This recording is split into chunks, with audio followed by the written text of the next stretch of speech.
Hey, what's up, Riley? How's it doing? Good to see you, man. Good to see you. Look at that, sitting in the makeup chair. Yes. Don't tell anybody I wear makeup. Getting all pretty and stuff. Well, we're out here because HBO has a show, True Blood. 7 seasons in. It's the final season. They could not go off the air without having you on it.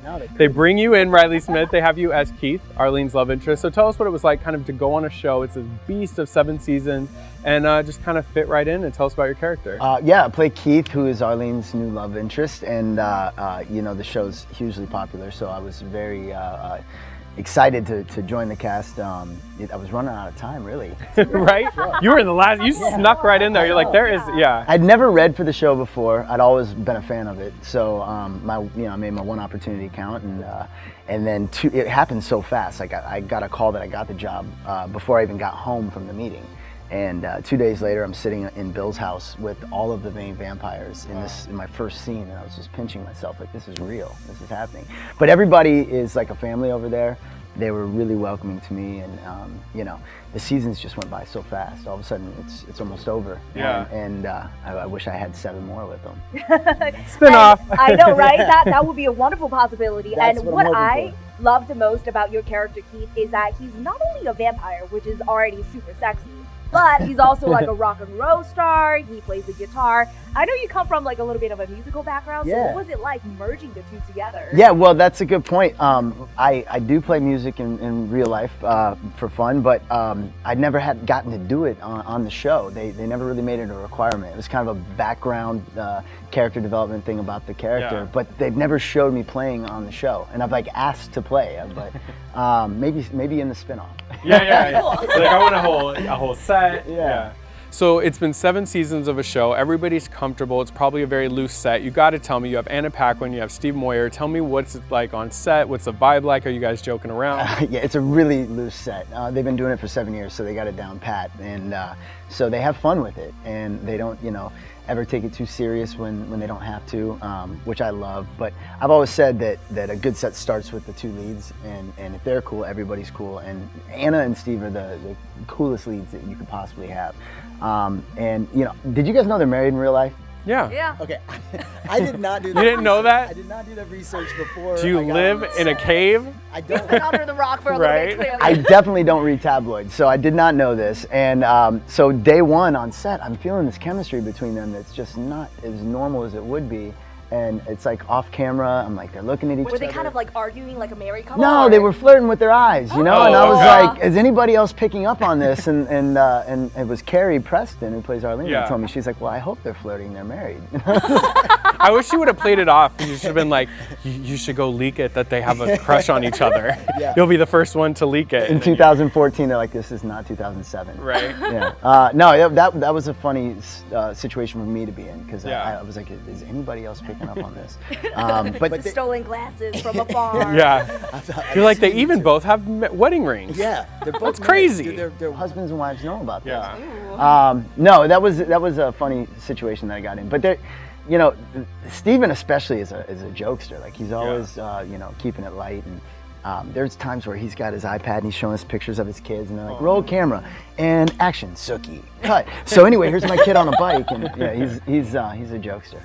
Okay, and one of the reasons why I love watching True Blood is because of the nudity scenes. I'm gonna be the first to admit it. Love those, so sexy. Freak. So I heard, oh come mad on, at you. don't deny I mean, that's it. why everybody watches the show. Let's keep it real. So I heard you actually had to get naked for a couple of the episodes, right? First time ever, yeah. Really? How was that? I've managed to go my whole career without having to take my clothes off. But if you're gonna get naked for True Blood. That's exactly what I thought. Did you not eat for months? I got a personal trainer, and they were cool about giving me like a 3-episode heads up, so I had lots of time to get ready, and it was great. I mean, it gave me the drive to physically get in the best shape I could, which everybody needs to, especially in my business. And then mentally and emotionally, I had to like go through that process. And the day that we shot that particular scene, it was like a 14-hour day. Wow. Most of it with no clothes on. Right.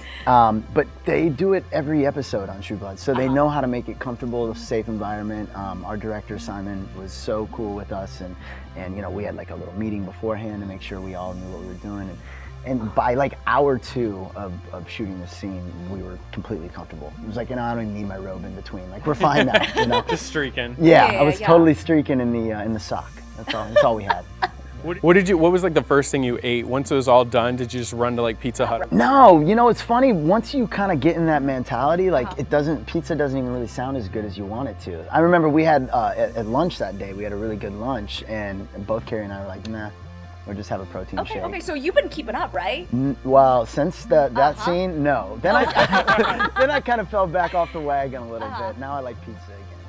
This is always good. I know a big thing lastly coming up for you is you have something that's going to be airing later on Lifetime. This huge thing coming up. Tell us about it, because Nicholas Sparks, every girl knows his name. Everybody cried. You cried for The Notebook. Don't lie. So you know multiple times. Yeah, The Notebook was a good movie. Nicholas Sparks Productions is doing their first television show, and I was fortunate enough to be cast as the lead male of that. It's called Deliverance Creek. It's going to air on Lifetime, September 13th, and it's got a lot of that Sparks feel with it's an 1800s Western romance drama, and you know it's got the romance that the Sparks movies have, but it's also got this like manly guns, shoot 'em up, horses. Which is exactly what all the girls are craving for. But it makes you as a male actor feel cool, right? You're like, I'm in Nicholas Sparks, I'm gonna be the laughing stock, I'm gonna be girly. Oh wait, I get guns, all right. I mean it did all right for Ryan Gosling, so I'm not gonna complain. But no, I'm excited for everyone to see it, and you know, based on how it does and what the reaction is, then hopefully they'll take us to series this fall. So yeah, fingers crossed, right? That'd be amazing. Then You're gonna get even more female fans. Well, as if motocross didn't do you justice. Right? Like throwback. You had all the girls from that, and then motocross. I don't go a day without that coming up. Oh really? No, it's like because that movie made all of us want to ride motorcycles and be cool. Yeah, what do fans say when they see you? Is that you know, it's weird. The girls that were fans of it when they were like 12 are now like 25, and Lego, hello. Hello. It's opened up a whole new dating game. And then the girls were into vampires, so then you got that, and then girls love Nicholas Sparks. You're good for life, man. And I'm trying to hit that market, So multi-talented, no, just multi-faceted with the romance. Yeah. Perfect. That was horrible. Don't use that. I don't even know where I was going with that. But we're actually going to get back into vampires. We have something special for you. Right, since you play a vampire in True Blood, we're going to quiz your knowledge of vampires in Hollywood in a game called Guess That Vampire or Vampire Hunter. Are you ready? I am. Let's try. Yeah, so we're going to ask you a question. There's multiple choice. Okay. If you lose, you get slimed. Which is fine. It's not a big deal. No, I'm just kidding. You know what? I always wanted to be slimed, so I might lose on purpose. Okay. Yeah. We'll just throw some green Jello at him. Okay. All right. First question. Which funny man played a vampire who desires to be with a woman who is part vampire in the hit movie Vampire in Brooklyn? A. Bill Murray, B. Dave Chappelle, or C. Eddie Murphy? The classic one. Yeah, I know. Come on. Come on. Everyone knows this. Let's go Bill Murray. I'm kidding. Eddie Murphy. Okay. Okay, same. C. Eddie Murphy, you're right. I was going to say, okay. I was joking. Okay, good. Okay. All right. We're good actor. HBO. He's really right? good. We're going to get you pulled from the show. He didn't even know Vampire in Brooklyn. Okay, question number 2. This is pretty easy too. Okay. Which hot girl starred as a clueless vampire slayer in the 90s movie Buffy the Vampire Slayer? Sarah Michelle Gellar. Wait. No, that was a TV show. Oh. So this is the the original movie. Oh, Chrissy Swanson. You kick butt. You want to know why? Wow. I had the biggest crush on her growing up. Like she was my celebrity crush when I was a little kid. Okay. You should have dated her, because if anybody ever tried to jump in from True Blood, she would have been by your side and slain. Right. Now you guys know all these little tidbits. Is she single? Now. That's for you to find out for right? us. I'm all Wikipedia. She is married with children. Sorry. Okay. All right. Third question. Which actor portrayed a sexy neighborhood vampire in 2011's Fright Night? A. Brad Pitt, B. Colin Farrell, or C. Jude Law? Let's try B. Colin Farrell. Yes. Wow. Okay. Did they like force you to like learn everything about vampires before you started? Apparently. No. Well, you're doing good. You're 3 for 3, and you gave us a bonus fact about Sarah Michelle Gellar, so I'm not mad at that. Chrissy Swanson. Well, but I'm saying you even knew Sarah Michelle Gellar was on the show. Yeah. All right, so last question. This should be kind of easy. Which actor was the original vampire in Dracula? Was it Ben Chapman, B. Boris Karloff, or C. Bela Lugosi? I'm going to be honest with you guys. I don't know this one.